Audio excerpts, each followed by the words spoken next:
குவைத்தின் இன்றைய முக்கிய செய்திகள். முதல் செய்தி, குவைத்தில் வெளியில வேலை செய்ய தடை விதிச்சிருக்காங்க. ஏன் அப்படின்னா எல்லாருக்குமே தெரியும். இப்ப குவைத்தில அதிகமான வெயில் அடிச்சுக்கிட்டு இருக்கு. அதனால தொழிலாளர்களின் நலன் கருதி இத்தகைய நடவடிக்கை எடுக்கப்பட்டுள்ளதாக பப்ளிக் அத்தாரிட்டி ஆஃப் மேன்பவர் தெரிவித்துள்ளது. அதாவது ஜூன் 1ஆம் தேதி முதல் ஆகஸ்ட் இறுதி வரை காலை 11 மணி முதல் மாலை 4 மணி வரை நேரடி சூரிய ஒளியில் வேலை செய்யக்கூடாது என பப்ளிக் அத்தாரிட்டி ஆஃப் மேன்பவரின் செயல் இயக்குனர் ஜெனரல் மர்ஜூக் அல் உத்தைபி அவர்கள் எச்சரித்துள்ளார்கள்.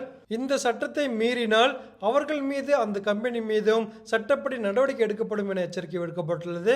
உலகத்திலேயே அதிக வெப்பம் பதிவான நாடுகள் பார்த்தீங்கன்னா குவைத் வந்து 3வது இடம் பிடிச்சுள்ளது. ஃபர்ஸ்ட் நாடு எதுன்னு பார்த்தீங்கன்னா ஈரான் 51 டிகிரி செல்சியஸ் பதிவாகியுள்ளது. 2வது இடம் ஈராக் 50 டிகிரி செல்சியஸ் பதிவாகியுள்ளது. 3வது இடம் பார்த்தீங்கன்னா குவைத் 49.3 செல்சியஸ் பதிவாகியுள்ளது. இந்த செய்தி, குவைத்தின் புதிய பட்டத்து இளவரசராக ஷேக் சபா அல் காலித் அகமது சபா அவர்கள் நியமிப்பதாக குவைத் மன்னர் வந்து தெரிவிச்சிருக்காங்க. அடுத்த செய்தி, குவைத்தில் முன்பு இயற்றிய சட்டத்தின்படி இன்று ஞாயிற்றுக்கிழமை முதல் ஜூலை 1ஆம் தேதி வரை, அதாவது பார்த்தீங்கன்னா 30 நாட்கள் புதிய டெட்லைனை public authority of civil information கொடுத்துள்ளது.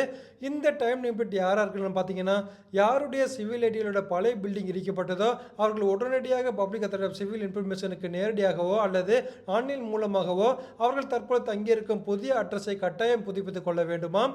அப்படி இல்லை என்ற அபராதம் விதிக்கப்படும் என சிவில் தகவல் பொது ஆணையம் எச்சரிக்கை விடுத்துள்ளது. நண்பர்களை, விமான டிக்கெட் மிக மிக குறைந்த விலையில் எடுக்க கீழே தெரிகின்ற குவைத் தமிழன் டிராவல்ஸ் வாட்ஸ்அப் நம்பருக்கு கான்டாக்ட் பண்ணுங்க. இதுபோல குவைத்தின் முக்கிய செய்திகளை தெரிஞ்சுக்கொள்ளும். சப்ஸ்கிரைப், லைக் பண்ணி அந்த பெல் பட்டனை கிளிக் பண்ணி வச்சுக்கோங்க. மீண்டும் அடுத்த வீடியோவில் சந்திப்போம். நன்றி.